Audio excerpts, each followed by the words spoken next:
Okay, so welcome, PJ and David. A pleasure to spend time with you today. And this conversation is part of a series called The Science of the Noosphere, which is inspired by Teilhard de Chardin.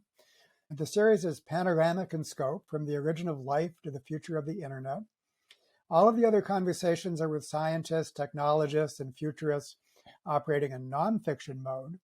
And this is the first conversation to dwell upon the goal of storytelling in general and fiction in particular in imagining the Noosphere and bringing it into being. So let's begin with some introductions. Both of you are well known, but our audience is also highly diverse. So allow me to introduce you and invite you to add whatever you like. PJ, you are author of the trilogy Revolution, Identity, and Conscience, where the beginnings of those words are cleverly encased in parentheses. You started your career in the film industry. You're a former chairperson of Humanity Plus and helped to launch the magazine H+. And now you're involved with a group called the New Mythos. Is there anything you would like to add to my briefest of introductions? I've also just joined the board of the Institute for Ethics and Emerging Technologies, which I also think will become apropos to this. And David Bryn, of course, is one of the fellows. Awesome. Okay, well, David, you are a legendary science fiction writer and social commentator, including your nonfiction books, The Transparent Society and Polemical Judo. You started your career in academia, earning your PhD in space physics in 1981. Our paths crossed a little bit. We're both frequent contributors to the online magazine Evonomics.com. And you even have an article in a book that I co-edited titled Pathological Altruism. Your chapter is titled Self-Addiction and Self-Righteousness. And I expect that might be part of our conversation today. So is there anything you'd like to add to my briefest of introductions? No, just I have my wife seems to approve of me after 30 years, and I think that's the best encomium that a man can possibly state. Other than that, I try to do fiction, nonfiction, and I'm running two series of novels for young adults. One in which aliens kidnap a California high school and live to regret it. So there's a number on Lord of the Flies. So we try to pay forward as best we can, and I'm mentoring a bunch of young authors in that regard. And PJ, if you know any apprentices that you'd like to send over, send them over. Indeed, I will. Well, we can already see that this conversation will be laced in humor. Okay, now let's begin with what the Noosphere means to you and the influence of Teilhard on your own thinking. I should stress that the other people in this series vary widely in the specific influence of Teilhard, and that the common denominator of this conversation is the concept of the Noosphere that he articulated, and that we are now trying to place on a strong scientific foundation. So, PJ, let's begin with you on your thoughts on the Noosphere and the specific influence, if any, of good old Pierre Teilhard de Chardin. I actually discovered Teilhard after I started writing Revolution and was doing research into who was interested in what I saw as emerging of humans with technology, not just our use of technology as an externalized force where wheels make us faster and levers make us stronger, etc., but as an internalized aspect of our physiology. I discovered that there was people called transhumanists. I'd never heard of them before. And through having discussions with them and trying to understand where their points of view were, they had mentioned Teilhard. So I started reading. And it was one of those things where, for me, the intuitions I had finally had a voice and a perspective that I would not have had. I am not Roman Catholic. I'm not a priest. I'm not a paleontologist. So it was a really wonderful insight into a deep philosophical train of thought. That's why I want to continue exploring it, because I think in one of the things we will discuss later is the New Mythos. I think that his ideas are such a powerful myth that we can use to tell stories. And I don't use myth in a pejorative sense. I use it in a constructive, how do we tell stories? Where are the underpinnings that touch us at our deepest parts? Great. So, and how about a little more in the Noosphere, PJ? With or without Teilhard? What does the Noosphere mean to you? So for the Neosphere, for me, again, it was one of those weird intuitive connections that he actually gave a name to. Ironically, I'd written a scene in Revolution before I had really gone in depth into the Noosphere, where my character, Peter Barnhart, notices the wires above San Francisco. And it's not just the cable car wires, but all the wires, and this integration of a world above him that he now has access to because he himself has become connected to the internet. And to me, the Noosphere was something that has been developing for quite some time. It's not a new thing. I understood its existence before it had a name. And what I love about having a framework that now pre-exists is that we can have more conversations about it. This idea that the merging of human communication and human thought through technological means, I mean, we're swimming in it. And I think that there's an interesting aspect to humanity right now in that we are swimming in it, and like fish, we don't know we are in water already. Okay, how about you, David? Teilhard and the Noosphere.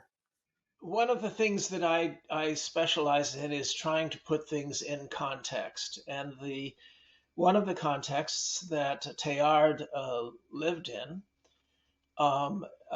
was the growing awareness that human interconnectivity was going to leverage human knowledge. Roughly about that time, maybe a little bit later after him, there was something that was well known to most science fiction people a generation or two ago, but no longer. J.D. Bernal's very influential essay, The World, the Flesh, and the Devil, which really hit the intelligentsia really hard in the 1920s, and was done as an essay, and yet it was recognized as a great science fiction story because it talked about humans becoming parts of communities that in effect then had the cellular structure of a living cell, especially space colonies. So now pay no attention to the movie that bought the rights to that title of that. That's a pretty good movie, but absolutely has nothing to do with it. But it's well worth looking at Bernal's essay as an example of the way people were thinking in those days. H.G. Wells as well was moving along such thoughts. But when the Knowsphere really had its biggest influence was after the atomic bomb, when a large number of thinkers were saying there's no way that benighted, nasty, brutish cavemen could ever navigate this future without destroying ourselves. The arguments between Oppenheimer and Teller, who would have imagined that the mad Hungarian would turn out to be right, that human institutions leveraged by fear of this new device would decide to do things differently than they ever did things in the history of the species before. Teller said the famous line, "This time is different." And whenever anybody says that, you put your hand on your wallet. And yet Teller turned out to be right. This time was different. And we grew up more, just barely enough, as individuals in members of an Enlightenment society. Now, there are a lot of science fiction authors who still inveigh against this. Orson Scott Card is the greatest propagandist, a brilliant, brilliant writer, greatest propagandist against the Western Enlightenment and in favor of a return to demigods and rule by feudalism. But the main point in science fiction where this all came to roost was Arthur C. Clarke, Isaac Asimov, a number of others who wrote stories that despaired of human wisdom. And therefore, the solution was to subsume ourselves into a macro, godlike, connected, single, unitary organism. Asimov called it Gaia Galaxia in his Foundation novels. And by the way, I finished Isaac's science fiction series, Foundation and Robot series, with the approval of the estate, tying together all his loose ends. Arthur C. Clarke, Childhood's End. So many others from that era took the attitude that we had to subsume ourselves because no way a society based on individualism would work. I wrote an answer to that in my novel Earth, and we could discuss that because it's just ain't necessarily so. We can have the Neosphere without surrendering our individuality. David. Yeah, I just wanted to add that the concept of society as an organism goes all the way back to antiquity. That's an ancient idea. Aristotle, Hobbes, it suffuses religious thought. And it predates individualism by a long way. So the idea that society needs to, in some sense, function as an organism in its own right, and in another sense, must respect individual rights and freedoms, is something that Teilhard got. He has a whole section on that individual, the value of the individual as that pearl beyond price. And so the idea that whatever we're reaching for with the Knowsphere really cannot just subsume individuals into some superorganism. It has to be a different kind of superorganism than that, I think comes clear from Teilhard. And I know that, David, you speak for that as well. So it's not surprising, with or without Teilhard and with or without the Noosphere, that the idea of the superorganism is going to loom large in science fiction, as it has all the way back to the Greeks and before recorded thought, no doubt. Don't you think? Do you have any comments on that, either one of you? I think the problem with thinking is that about the superorganism is that people have difficulties with frames of context and reference. They think of themselves as an individual. They don't think of themselves as a superorganism, of course, which we are. We are superorganisms of superorganisms. And as each of these frames expands who you include within the frame of context, I really love using the Eames Powers of 10 film to visualize this. And yes, it's about exponential change, but really I like to use it as a tool to expand our concept of who's included within the frame and what choices we would make within that frame. And we are not just individuals and ourselves clusters of superorganisms, but we are in community, we are part of nations, we are part of a globe, we're part of a universe. And at each one of these larger frames, we need to adjust how we see ourselves in it and realize that simultaneously we're in each of these frames. And I think that's a problem that people have with this notion of, transhumanist critics love to say, oh, we're becoming part of the Borg. No, we're not. We have always been in community. We have always been in communication. The difference now is that we're in community and communication with ever larger groups of people. So our circles of empathy have to expand. Our circles of communication have to expand. And we're doing it already. That's the irony. This notion of being part of a superorganism is we're the fish in the water. We are part of the superorganism. And the idea that we're not is simply a limit of imagination. Yeah, I agree with everything PJ said, if I may. I think that one of the problems is that people tend to forget that all the way back to Thucydides, when Pericles did led the first experiment in an alternative to feudalism. 99% of our ancestors lived under brutal pyramids of power and forced by strong males, with one objective, and that was to ensure the reproductive rights monopolies of their sons, who never earned anything. We see this barging at the door right now, trying to reclaim control over human society. Orson Scott Card is a major propagandist for that. And to try to return to this, and this is viewed, this pyramid of power is viewed often portrayed as being a healthy organic thing because the organism needs a brain, and the brain is the priests and the barons and the kings at the top. Who else? Who else are you going to have?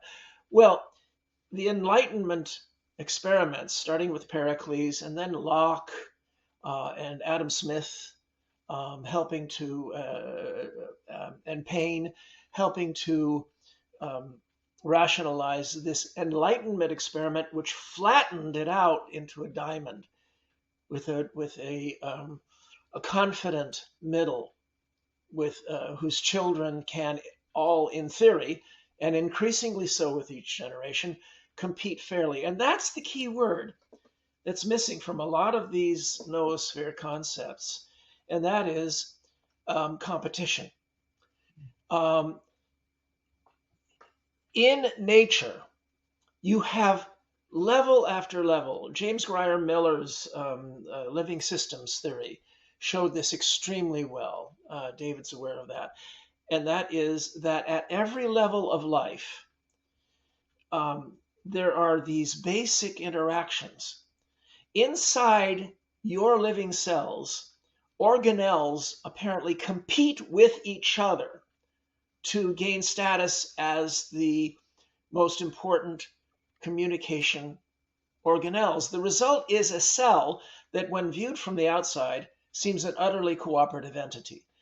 A fetus, when it's growing in its mother's womb, and I talk about this in my novel Earth, the proto-neurons compete with each other in fierce ecologies within the skull. Neural Darwinism, it's called. Exactly. And so the result is something that is unitary in the sense that it moves towards a common goal. In nature, the animals that compete with each other appear to be individually ferocious, and yet a healthy ecosystem derives a larger cooperation out of this, the circle of life. So what we have found is that the right and the left both are right and they're both wrong. The left tends to hold in suspicion the word competition, which is the fundamental creative force of the universe. The right holds into suspicion regulation of competition to keep it from being toxic because we're new at this level. When in fact regulated competition is what Adam Smith spoke of, and it's the only thing that ever worked, and its track record is better than anything else. And that's how you get a competitive society, individual by individual, but a society that overall has been vastly more successful than all others combined. Okay, well, now I'm all primed and ready to go here for this conversation. Loved what y'all had to say, and of course, it's what the series is all about. But what I find is, if I could just take my turn here for a second, in all the other conversations, and basically in all my interactions, this is in the world of nonfiction, science, and nonfictions, is that the best of our current scientific knowledge about all of these matters is quite recently derived. I often say that for most of the 20th century, the study of evolution was confined to genetic evolution and had little to say about such things as human cultural evolution and so on. And so let me just recount some of the other conversations we've had in this series, which covers such things as human origins and human history. People such as Peter Turchin, which I know, PJ, you're already, and David, I'm glad to see that you're nodding their head. So here's a very capsule version of what we know from human origins to the present. And of course, this is right in the spirit of Teilhard and the Knowsphere. Point one, human origins is very much a major evolutionary transition. The first human societies, small-scale human societies, were already superorganisms that were highly cooperative, much more cooperative than their ape uh, ancestors, and that was thanks to social control and regulation. Basically, the bullies wins. Chimp society is a despotic society. And in order for an egalitarian society to take place, there must be the means to basically resist bullying. And that was the transition that took place in the origin of our species. And we became so cooperative that we became mentally cooperative in addition to physically cooperative. So if you look at all of the mental facilities, decision-making, perception, memory, all of these are much more group-level properties from the very beginning than people have appreciated. But of course, only at a small scale. And then following Peter Turchin, we learned that, so it's like despotic primate society to egalitarian human society. And then with the advent of agriculture, despotic human society, pretty much, David, what you recounted.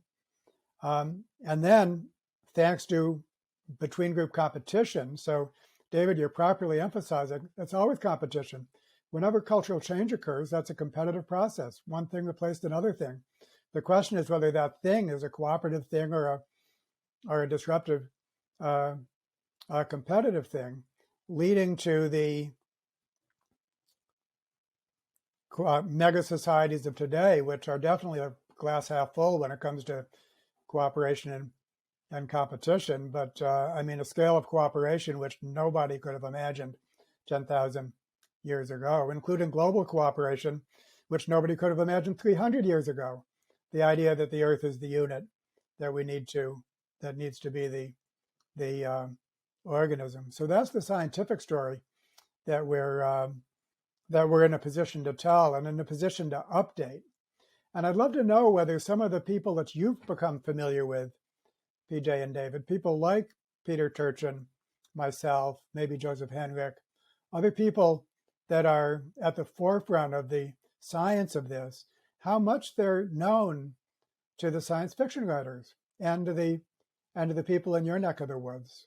I seem to be the person introducing other people like Turchin and yourself, David, to the rest of the science fiction community. I don't hear it spoken of much. I have some fans who are themselves scientists who are aware of these people, but I don't see it as something that's part of the dialogue in science fiction at all. It's ironically why I created the new Mythos, because I wanted new ideas and new ways of looking at how we eventually tell stories. Because you have to remember that science fiction fans read science fiction. And yes, they're curious about things. They'll look at things on social media. They'll do a little deep dive in an Atlantic article. That's, but they're not going to sit and read an entire academic paper. And, that's for David Bryn and I to do, and then translate that into storytelling. And so I think that it's the job of authors like ourselves to look at some of these new ways of thinking and try to make them part of the canon in a way that is easily digestible, but also doesn't give up the complexity. Complexity is one of the things we're talking about.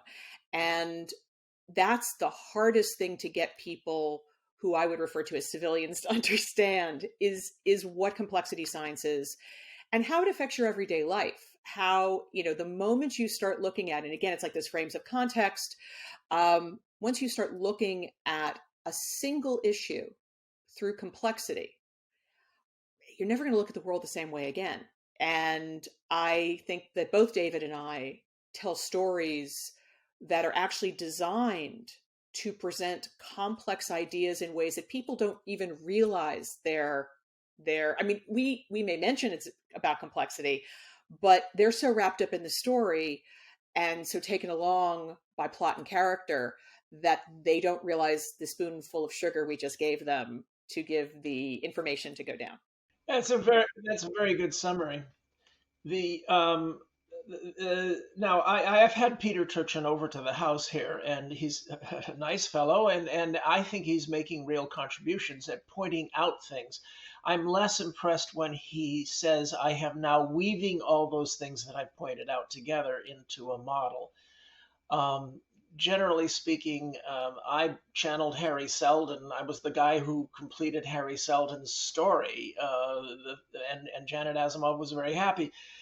But uh, generally speaking, such efforts to weave a story about the future are better when they're illustrative thought experiments than when they say, I know this pattern. And the worst of all these patterns is the notion of the society having life and death cycles, decadence. This is the great cult incantation of the right, is cycles of history. And I'll provide a link to where I write what I believe is a devastating rebuttal of this cult incantation, that it's in its simple form is complete lie. These cycles do not exist. Attractor states do exist. But I want to mention that, again, reiterate that the way in which we have dealt with an increasingly complex society that could not have been managed from above. It just can't. Even now, the Chinese, and I'm going to provide you with a link for this as well, where I respond to one of the thousands of screeds being issued by the court intellectuals in the Beijing Imperial Court, saying basically that we have the best form of the pyramidal structure. And that's completely true. The Chinese always had the best form because it was meritocratic. It had a lot of meritocracy to it. And therefore, we are the ones who can deal with technological obsolescence of labor, with paternalism. We are the ones who can deal with AI, with fierce control from the top. We are the ones who can plan an economy. And it all sounds very good. And it's completely proved false by all of human history and all of human nature. The way we deal with it, and we're doing it badly right now, but the way we've done with it very well for the last 200 years, increasingly so, is by expanding the circles of inclusion, flattening hierarchies, and sicking powers in our society against each other in highly regulated competition, so that unlike nature, there's no blood on the floor, but a lot of positive sum output from the competition. And those positive sum outputs, if cooperatively regulated, make for dealing with the complexity, because then small groups can deal with this portion of the complexity. Small groups can deal with this portion, unhindered by some great theory by the king or the priests. So I think it's terribly important when we talk about the Knowsphere or these layerings and layerings and layerings and layerings to remember that each layer is internally highly competitive. And that's the creative force. But there are systems in each of these layers, the cell, the brain, the small society, the large society.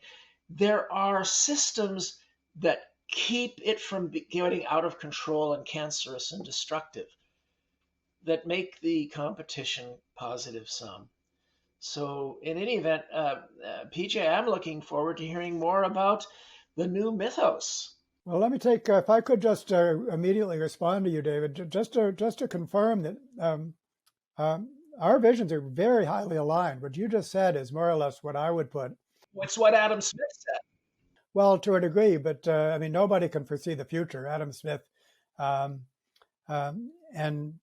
there's, but what I want to do, I mean, there's so much to talk about, and it's really lovely that there is this kind of alignment. I think there's a strong justification scientific justification for what you just said, um, David. But I want to get to the storytelling element. First, PJ, back to you, and then I want to kind of add in the dimension of storytelling and fiction. But first, PJ, please, how you'd like to respond to what David just said.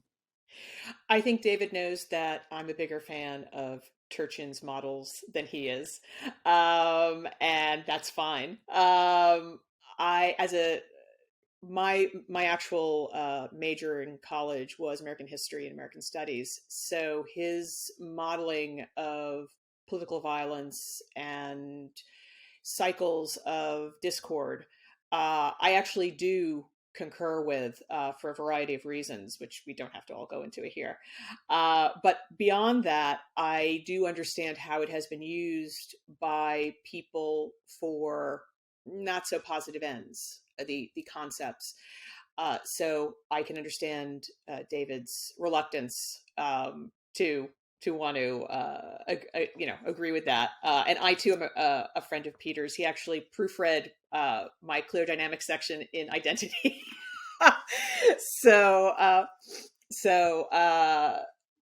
But otherwise, I'm happy to talk about storytelling. Well, let me just ask you one quick question, PJ.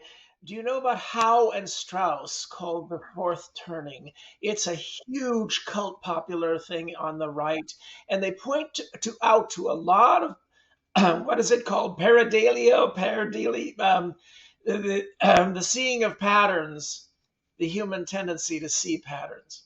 It's not just Peter Turchin. We have hundreds of researchers now working on these models, and when I see the work being done around the world with adding, Sachat alone is a fascinating project, where they just keep on adding information to the models, and the models seem pretty sturdy.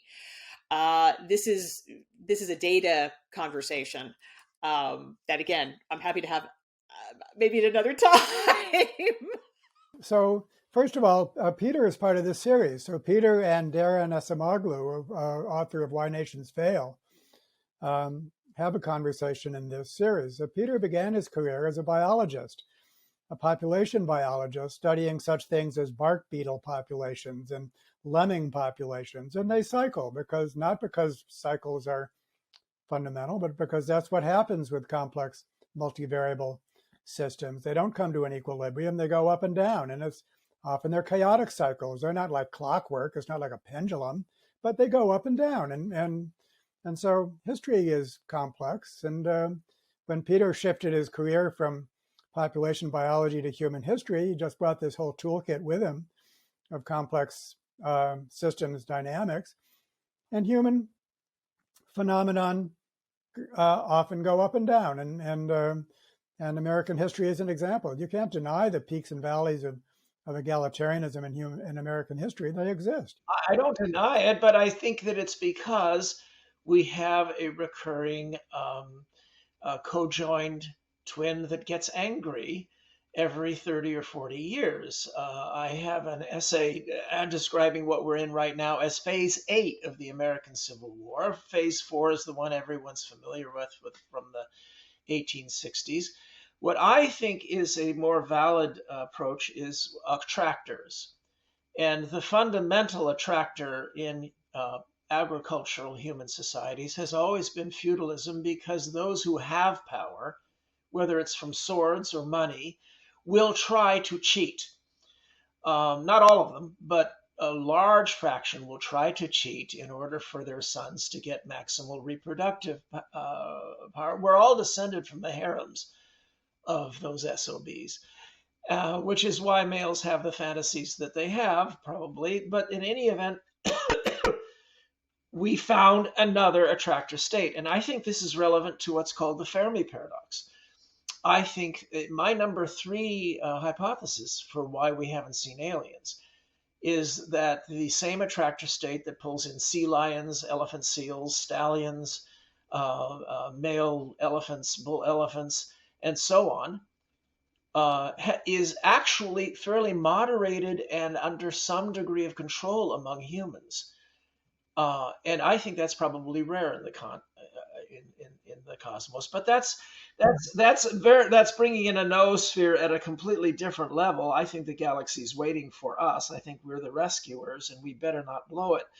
But I do believe that we can it's very important. PJ's a historian, which I think it's necessary to point out that almost all science fiction authors grew up reading mostly history, more than science. And it should have been named speculative history, because the great drama of our clawing our way without any help out of the caves and the muck and the mud through horrible misunderstandings and stupidities and sacrificing babies because we thought it would save other babies. This is the story. And science fiction extends it a little bit in thought experiments or thought experiments to the side.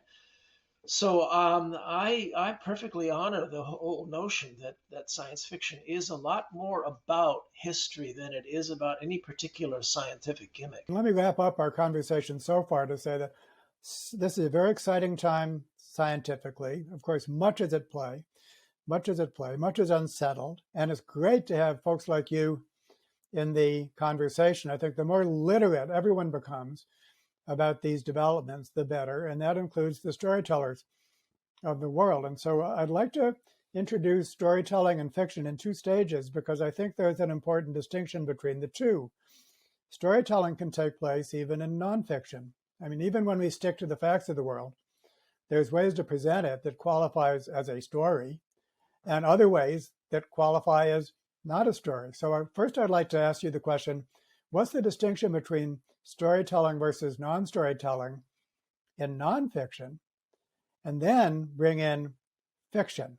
So what's the difference between storytelling and non-storytelling, even when we're sticking to the facts? Well, one of the things we have to remember is how our brains work. And as social creatures, we have learned to respond to causality. It's partially a survival technique. If I heard a story about how lions can attack and how I could climb a tree and not get eaten, I'm going to remember that story when the lion attacks and I've got a tree to climb. And then I'm going to pass that story on. Our brains look for stories even when there is nothing but random information. We try to put together, there's actually a funny experiment with an AI who was taught to write scripts. And this was early on when the AI was literally just taking script elements and throwing them together almost at random. There was no causality, but everyone tried to figure out what these scripts were about. They were trying to put a story to these random ideas.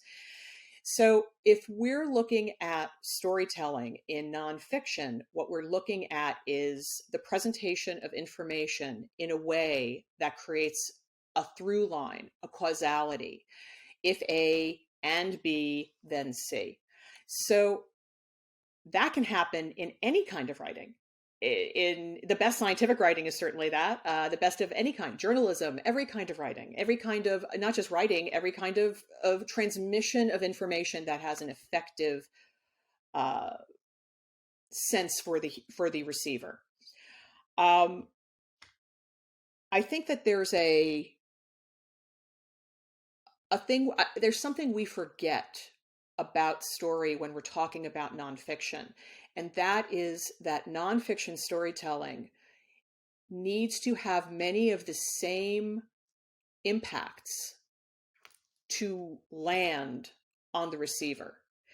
And that includes things like hope and inspiration and a higher purpose and a bigger sense of the world and an understanding we didn't have before. And I'm in the shoes of someone else and I can empathize. So the best of these nonfiction stories incorporate, ironically, all the same things that great stories do. Imbued by emotions and values, right? So that's something that I'm trying to distinguish this from what would count as not story. A dry scientific account somehow qualifies as some kinds of philosophical discourse count as not story. they're lacking elements of what we would call storytelling. Is that it helps to flesh out what counts as not story in nonfiction in order to appreciate what counts as story. I think not story is a pile of data. Not story is a pile of data? Yeah, once you start arranging if A then and B then C, I think you've got a story. Yes, but I think that's in sometimes a good novel can be more fair than a nonfiction, so-called nonfiction argument. In that, if you're going to lecture to the readers in a novel, for instance, my novel Earth, that was the one I talk about that goes to the noosphere and the macro notion of a macro sentient Earth planet to a degree of literality that would shock you, incorporating superconducting domains in the Earth's mantle. The point is that if you want to have a good drama, you have to have characters that interrogate the lecture you're giving, that interrogate the proponents of your point of view. And the better the novel, the better the story, the more cogent and on target the interrogators are going to be. You're going to create characters who give the best arguments you can come up with against your point. And this is not something you see in what might be called tendentious nonfiction. And Lordy knows my most recent nonfiction book, PJ's clapping at the product placement, shows how you have, Vivid Tomorrows shows how you have science fiction across the last 50, 60 years has arguably guided our conversations so well that we're alive today because of science fiction. In my opinion, there's no question that the self-preventing prophecies of Dr. Strangelove on the beach, fail-safe, war games prevented nuclear war. China Syndrome, Soylent Green recruited tens of millions of environmentalists who are now responsible for the possibility that we might make it. PJ. I wrote a paper. Well, first it started out as a keynote at UC Santa Cruz, and then I ended up publishing a paper called Yucky Gets Yummy, How Speculative Fiction Creates Society. And in it, I trace from the Greeks, from the Bibles, all the way to the present, the notion of how what we saw as characters that represented the yucky, and I use yucky as the official yuck factor, Arthur Caplan and Leon Cass argument of the wisdom of repugnance versus not. Characters we saw as yucky because they were created by man, not God.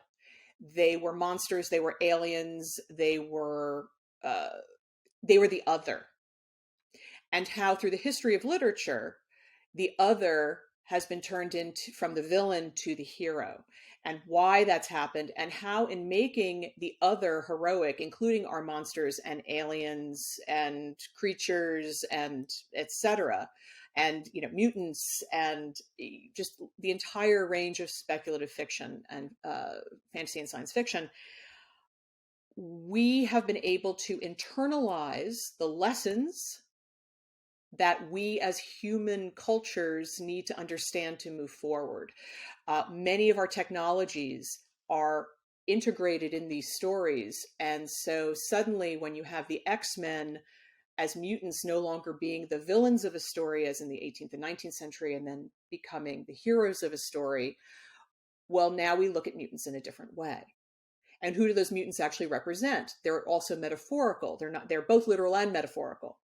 So much to say here. I wanted to bring in some of the scientific developments here, especially dual inheritance theory, the idea that basically in our species, there's a cultural stream of inheritance in addition to a genetic stream, of inheritance, which enables us to think of our symbolic systems, represented largely as stories, as very much like our genes, very much like our genes. So every person is a collection of genes. We call it their genotype, which influence just about everything that can be measured about them. We call that their phenotype.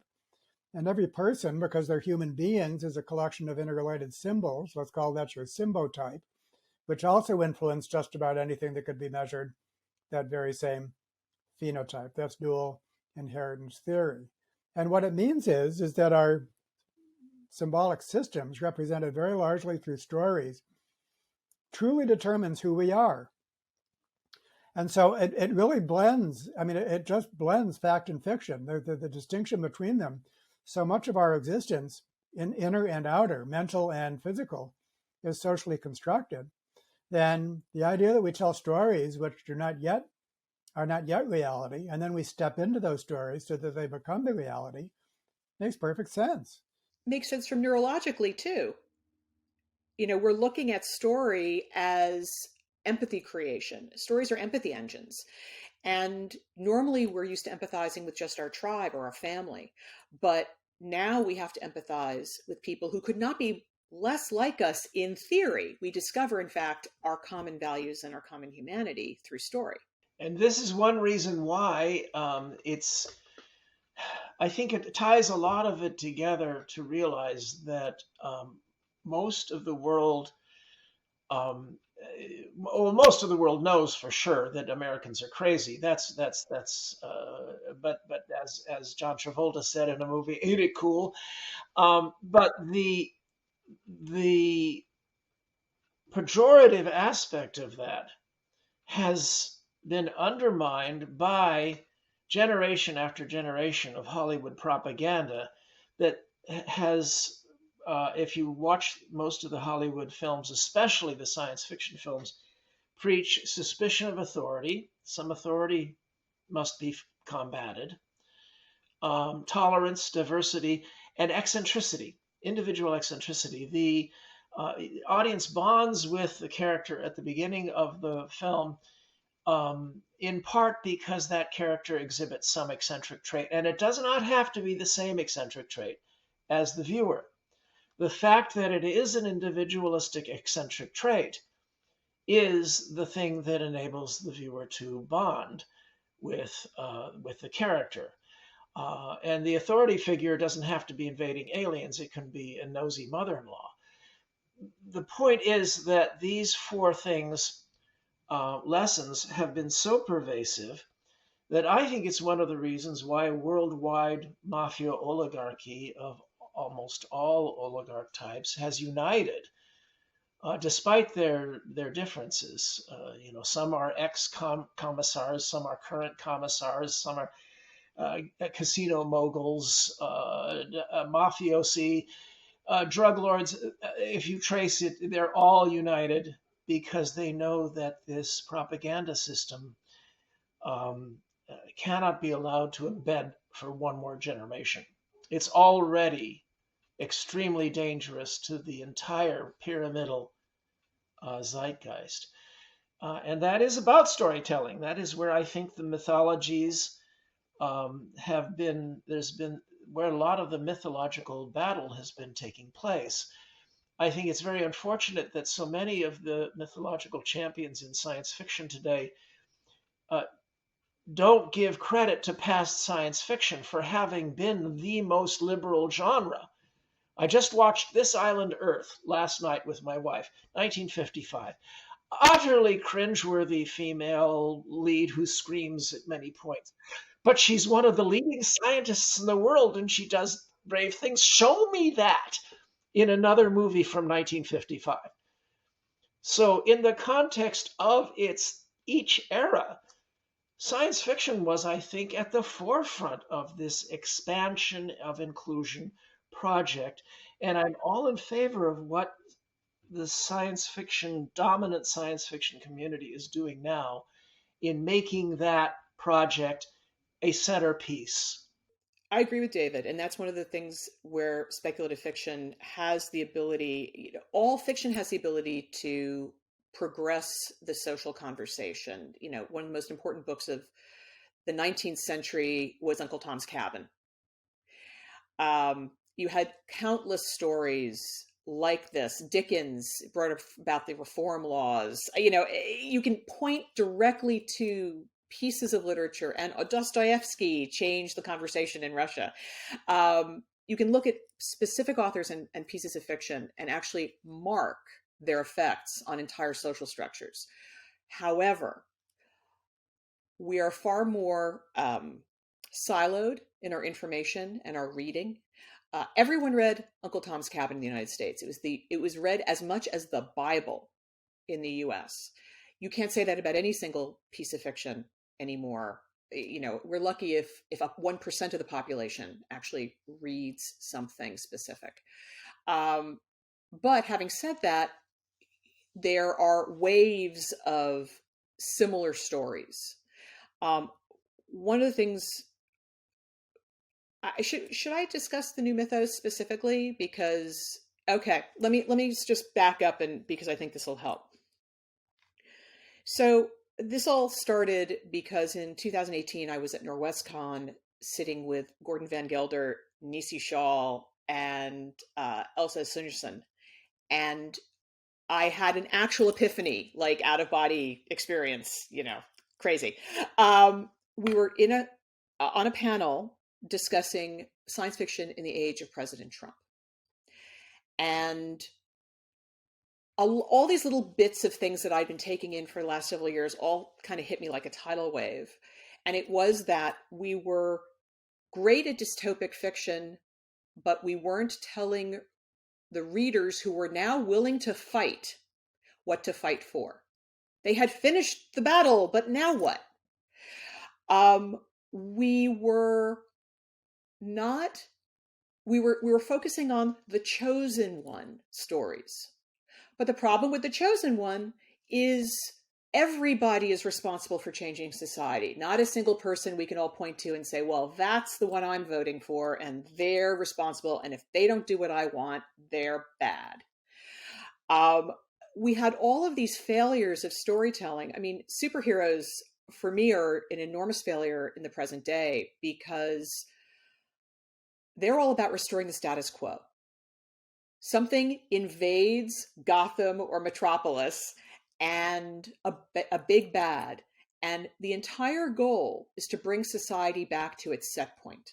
That's not how society works. That's not how history works. Nothing works that way.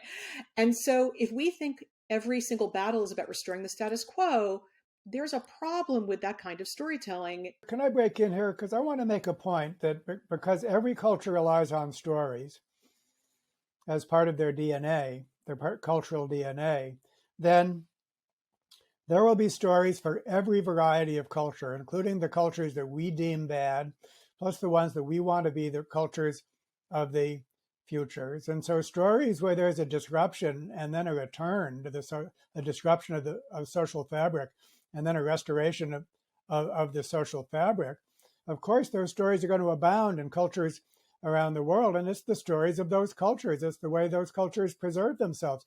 We might want to have different stories because we want the culture to change. But we should acknowledge that every culture, no matter whether we approve of that culture or not, that's what a conspiracy theory is.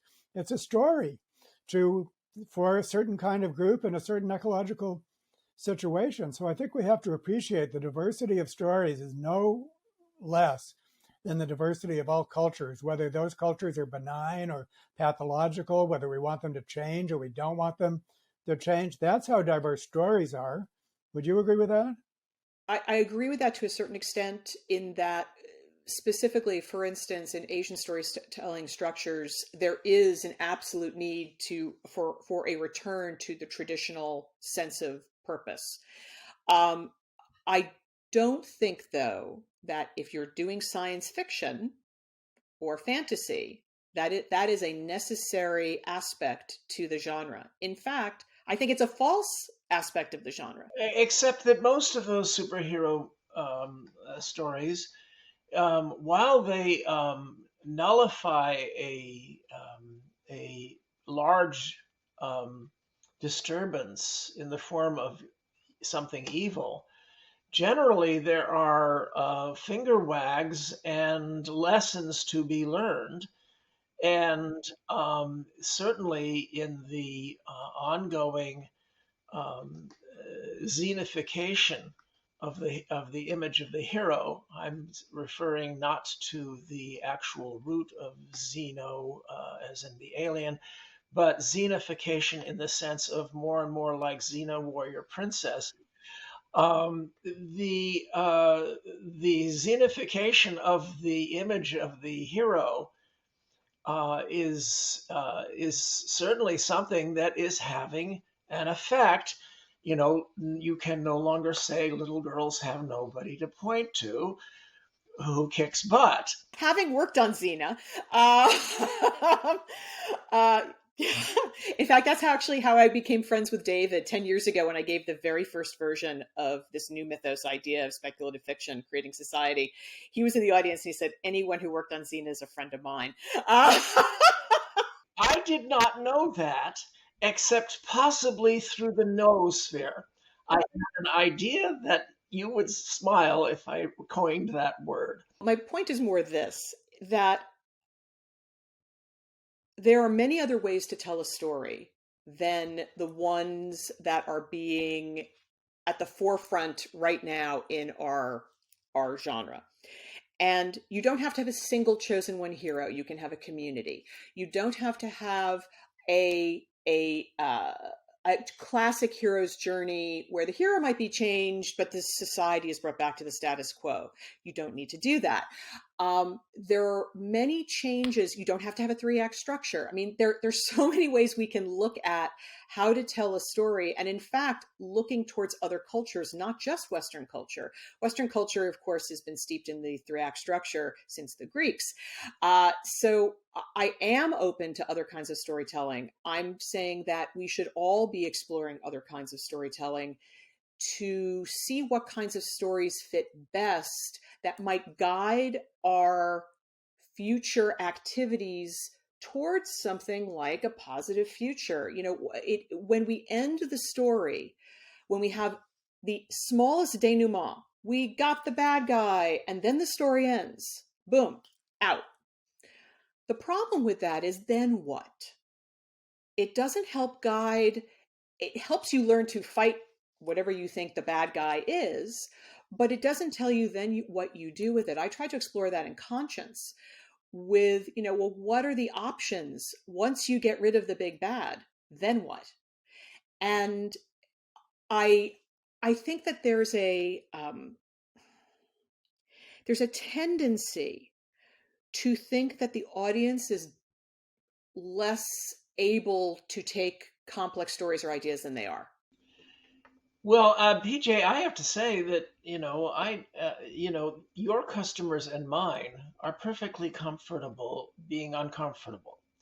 Now, you're right that there is a great deal out there that is troglodytic, and one of the problems we face is that this great worldwide oligarchic putsch is taking advantage of a minority of Americans, but a large minority of Americans that recurringly is capable of deep anomie toward the future and toward smarty pants nerds, which is the principal propaganda on their media. I do have to take issue with one thing you said, and that is our storytelling being rooted in the Greek. Well, the Greek mythos, the plays and all of that were much more Asian, as you say. A notion that the lovers cannot ever actually kiss. They cannot ever actually, it must be tragic separation. There must be tragedy. The mother genre is fantasy. And the mother genre fantasy, you can have fantastic elements, as in science fiction, but there are certain tropes, and that is that things get back to where they were. The social order doesn't change. Science fiction is a bastard offspring of fantasy in that it's all about change, starting with Mary Shelley. And even though she pushed things back where they were and said, don't do this, it was nevertheless a dystopic science fiction experiment. And a lot of science fiction, I talk about this in Vivid Tomorrows, a lot of science fiction expresses the criticisms that you just expressed, that we need to get away from chosen ones. And I do this in some of my Star Wars versus Star Trek rants, where the uh, Star Wars is essentially fantasy. It is absolutely devoted to the mother genre, that it's all about demigods. And the Republic not only doesn't do anything right, it doesn't do anything. And this is exemplified by the ship in Star Wars, which is a single seat fighter with a squire or drone or droid or Sancho Panza as the. But the Republic can't fit on a little fighter. The thing about Star Trek is it's a naval vessel. And that means that the captain is only way, way above average. And she must call upon way, way above average people to help every time. And half of the episodes are about the Federation. It does stuff. It's about stuff. It's a topic of conversation. It's a topic of criticism, and often a topic of hope, how we could be different than we are. We may not be worthy to make the Federation, but maybe we can make ourselves worthy to make the makers of the makers of the makers of the Star Trek Federation. So I agree with everything you said. I just wanted to point out that there are a lot of stories like yours and mine that point out that large numbers of way, way, way above average people can change things. One thing we've been saying all along, but I just wanted to make it explicit, is that stories are so much about motivating action. Basically, they create a moral worldview that motivates action, much more than a dry scientific account. Science tells you what is. It doesn't tell you what to do without adding values, but stories add those values and emotions and so on. So once you step into the world of a story, you are impelled to do something. And that basically defines stories. Now, we've been talking a lot about, like, the stories that move us in a direction that we'd like to go, as opposed to stories that move us in some other direction, like stories that maintain the status quo, whereas we want stories that change the status quo. I wanted to bring in indigenous stories, because if we're going to talk about genres of stories, we really have to go way back to hunter-gatherer indigenous societies. And I'm going to read from another conversation partner I had, Tyson Yunkaporta, who's a Aborigine, and he wrote a book called Sand Talk: How Indigenous Thinking Can Save the World. And here he's describing a folk figure in Australia, Emu. He says, Emu is a troublemaker who brings into being the most destructive idea in existence. I am greater than you. You are less than me. This is the source of all human misery. Aboriginal society was designed over thousands of years to deal with this problem. Some people are just idiots, and everyone has a bit of idiot in them from time to time, coming from some deep place inside that whispers, you are special, you are greater than other people and things. You are more important than everything and everyone. All things and all people exist to serve you. This behavior needs massive checks and balances to contain the damage it can do. And so what he's describing correctly, in my view, and as basically science is coming to, is this social control, controlling the bully, controlling the aggrandizing individuals, the problem of social life. And so many stories exist to restore that balance. That's a balance that needs to be restored in all societies, quite apart from what we actually do, which might be different in the future than in the past. And so a lot of these themes that we're talking about, they go back to the beginning and to the entire nature of stories in all societies, including oral societies. Well, I think it's very important to recognize that some of the finger-wagging wisdom that we get from other societies and other traditions reflects our own wisdom, in that the notion of expansion, of inclusion, which has been the great far too slow, grindingly painful, but the great inexorable American project was never done anywhere else to anywhere near the momentum and the degree. What it points out is how hard it is to uplift, little plug for my own universe, how hard it is to uplift cavemen, apes. It's really, really hard. Ask any woman who gets married. It's really, really hard to do, especially when you do expand your vision to include bull elephants, stallions, the male lions, elephant seals, and all of that, and you realize that I am greater than you, so I'm going to take all your women and wheat, is something that is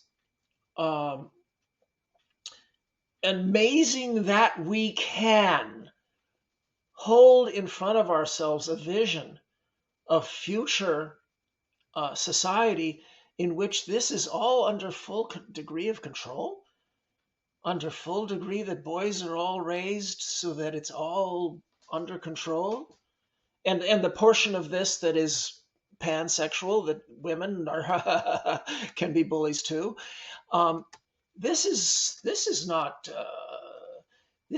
easy, and so there's a part of me that says, I want to include, I want to learn from these Aboriginal stories and all of that, and these give us good guilt trips. And there's a part of me that goes, well,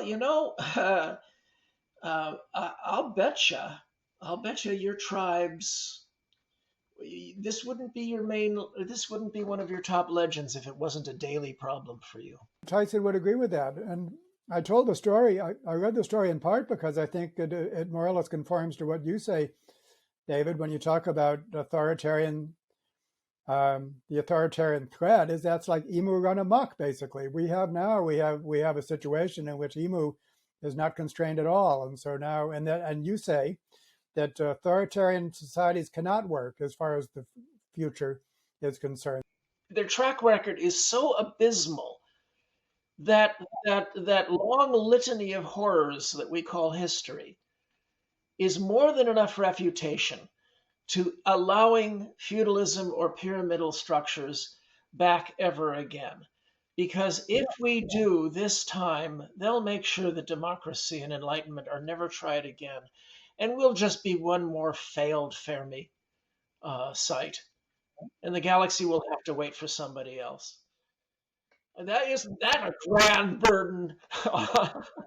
So PJ, then I'm gonna enter our wrap-up round here after your turn, PJ. So what ended up happening was at this con, I just started channeling everything I said to you. And we got such an incredible response. That's when you know you're onto something. And then I later found out that Neil Stevenson had been on a similar track with the group at ASU, Arizona State University, and others had been thinking about this as well. But I thought, it's funny. There's no place for us to talk. So I started a Facebook group, which is now private because it has to be for the new rules on Facebook, called the New Mythos. And I'm the only moderator. It's a beautifully kept garden, but everybody can talk, and everybody can post, and everybody can join. Where it's authors, many of whom you've heard of, that bring to it new ways of thinking, new ways of structure, new thoughts about character, new thoughts about story period. We bring history, sociology, psychology, economics. We're looking to tell new stories of a future that will benefit us all.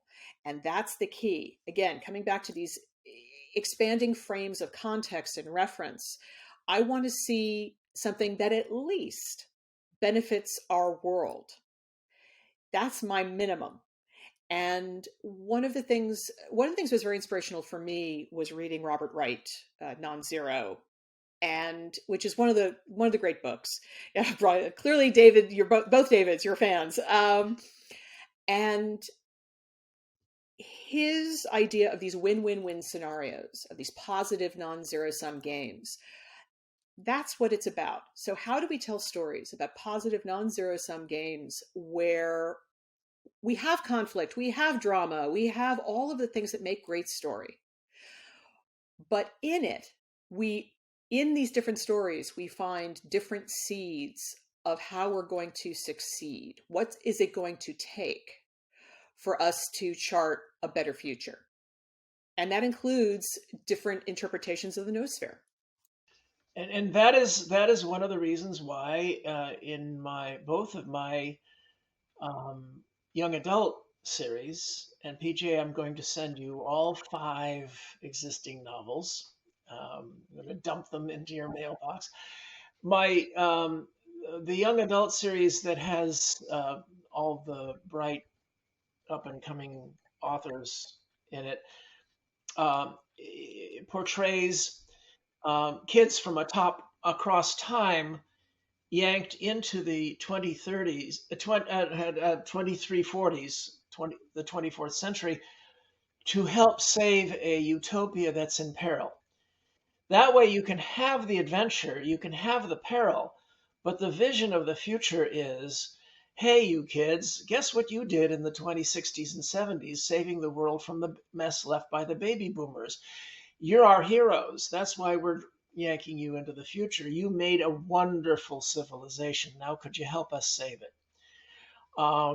So, Neil Stephenson, of course, he's a fantastic, wonderful fellow. He and several others and the ASU group have all been involved in this notion that the simplest way, and I talk about this in Vivid Tomorrows, the simplest way to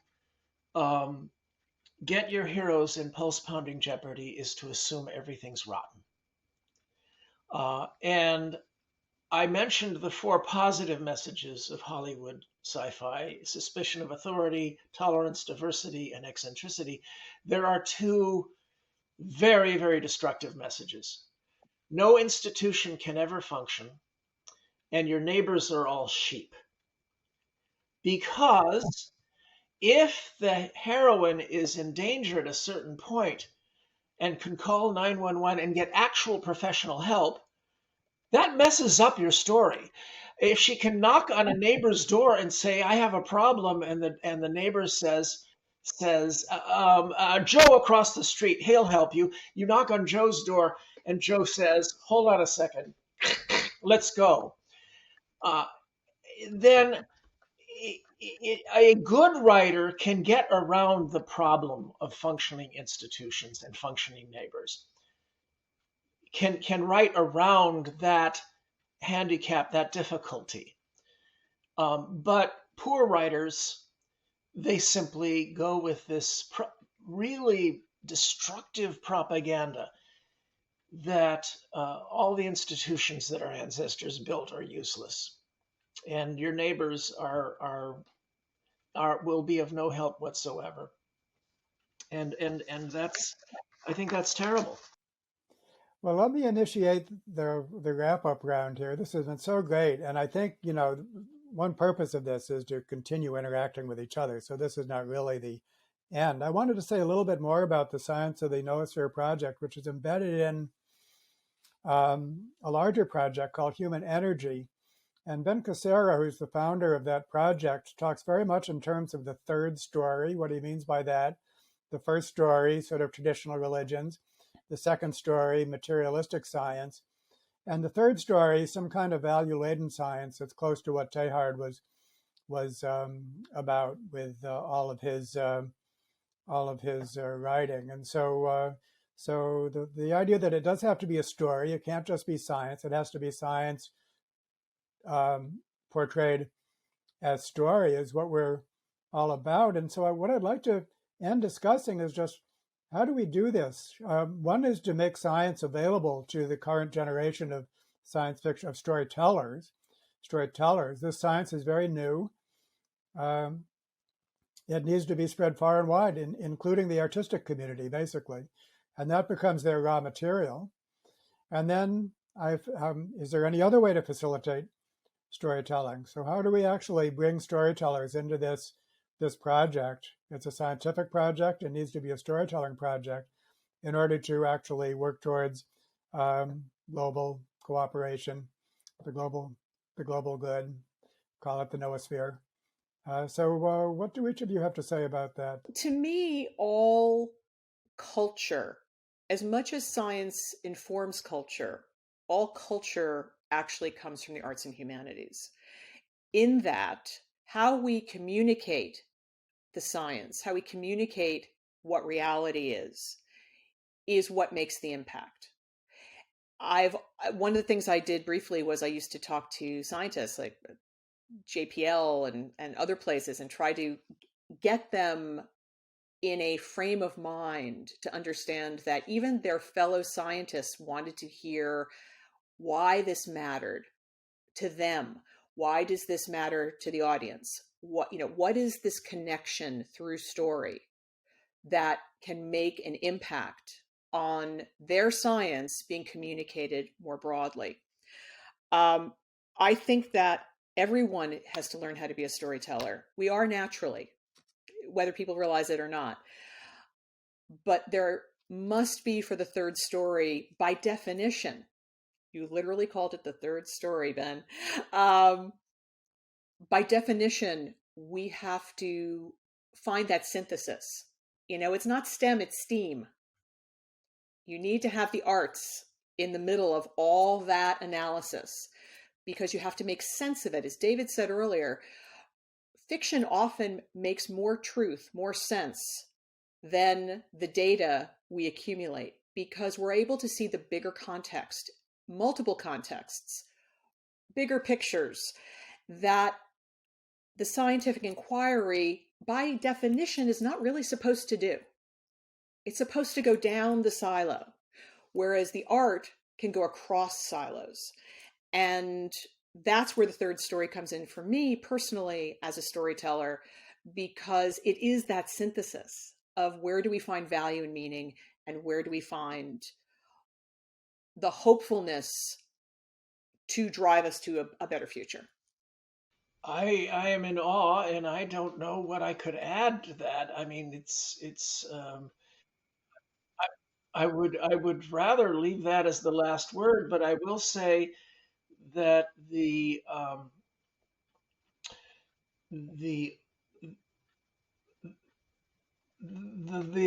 ability to spread oneself and when I give keynotes at universities or commencements, I talk about how human beings can be many. PJ mentioned Robert Wright's non-zero. You can be many. You can have a pastime. Scientists are the first priesthood to encourage amateur science to compete with each other to get on PBS and explain what they're doing. And when I was in grad school, we were worried that specialization would get narrower and narrower and narrower with time, and the exact opposite happened. Scientists today talk to people outside their field more than they ever did before. Computer literature searches played a large role in that, but the ability to be eclectic, the ability to grasp that which is outside your field, even if it's on an amateur level, but to get the essence of what's going on all around you, is, in my opinion, one of the greatest examples of the positive sum game. And I encourage everyone to not feel limited. That doesn't mean that the narrative we're hearing of hatred of scientists and I do my own research. No, a certain amount of humility is called for. If all the experts agree on something, then you bear the burden of proof.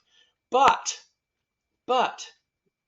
to keep asking questions, that's another story. And it's, to some extent, as PJ said, it's all about story.